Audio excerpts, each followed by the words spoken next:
5।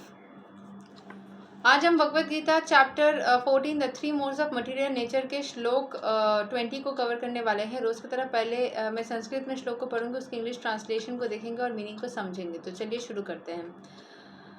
गुणान इतान अतित्यात्रिन्देहि देहा समुद्भवान जन्मा मृत्यु जरा दुःखैर विमुक्तो मृताम असनुते।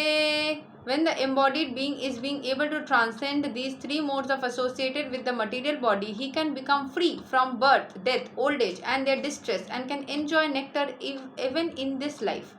जो कि 3 modes of material nature जो हमारे हैं, गुडनेस या फिर इग्नोरेंस या पैशन, ये जिससे कि हमारे शरीर और आत्मा कनेक्टेड है, उन सब से जब वो फ्री हो जाता है, मतलब when the embodied being is been able to transcend these 3 modes of association, मतलब इससे जब वो स्पिरिचुअल कनेक्शन बना सकता है, इससे जो अच्छा चीज़ है उसको अपने लाइफ में रख सकता है एंड नेगेटिविटी को दूर कर सकता है, इन सब से परे चला जाता है, मतलब ये सब मोड्स ऑफ मटेरियल नेचर में बंधा हुआ नहीं रहता है, इन सब से परे चला जाता है, ऊपर चला जाता है, तब वो सारे नेगेटिविटी से बर्थ डेथ सब कुछ हटा देता है एंड इसी लाइफ में रहते हुए भी वो खुश रह पाता है। सो यहाँ के एक्सप्लेनेशन को समझ लेते हैं। How can one stay in the transcendental position even in this body in full Krishna consciousness is explained in the verse। मैं हमेशा बोलती हूँ, मृत्यु के बाद अब जाओगे कृष्ण लोक में, उतना क्या पता है क्या होगा नहीं होगा। इसी जन्म में, इसी जीवन काल में, इसी बॉडी में रहते हुए सारे नेगेटिविटी से दूर रह के खुश रहना, हर वक्त खुश रहना is more important. The Sanskrit word dehi means embodied. Although one is within the material body by his advancement in spiritual knowledge he can be free from the influence of the modes of nature. कभी अच्छा हो गया, कभी बहुत passionate हो गए, कभी ignorance में चले गए, ये सब मोड से अफेक्टेड ही नहीं होंगे, इन सबसे ऊपर पड़े, मतलब ऊपर चले जाओगे। He can enjoy the happiness of spiritual life even in this body।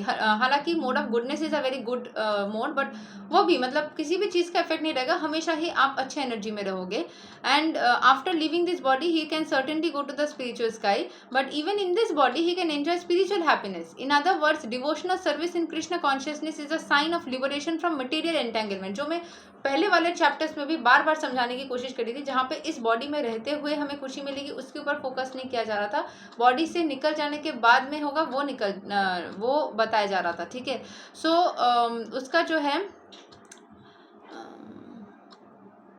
he is certainly going to the spiritual sky, but even in this body he can enjoy spiritual happiness. In other words, devotional service in Krishna consciousness is a sign of liberation from material entanglement, and this will be explained in the 18th chapter.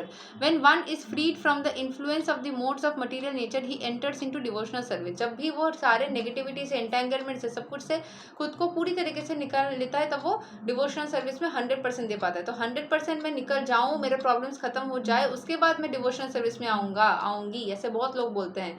वैसा मत करिए, 10% devotional service करिए, उससे आप material entanglement से धीरे धीरे करके 20, 30, 40% का निकलना स्टार्ट हो जाएगा। थोड़ा डिवोशनल करिए, बहुत ज़्यादा मटेरियल एंटेंगलमेंट से निकल जाए, थोड़ा सा डिवोशनल सर्विस करिए और ज़्यादा निकल जाएंगे। ऐसे करते करते मटेरियल एंटेंगलमेंट पूरा निकल जाएगा और डिवोशनल सर्विस में फिर आप पूरा चले जाओगे। ठीक है, तो इसीलिए पहले नेगेटिविटी को हटाएंगे, फिर हम पॉजिटिविटी में जाएंगे, इतना मत सोचिए, पहले से ही पॉजिटिविटी में जाए ताकि चीज़ें आपके लाइफ में बन जाए।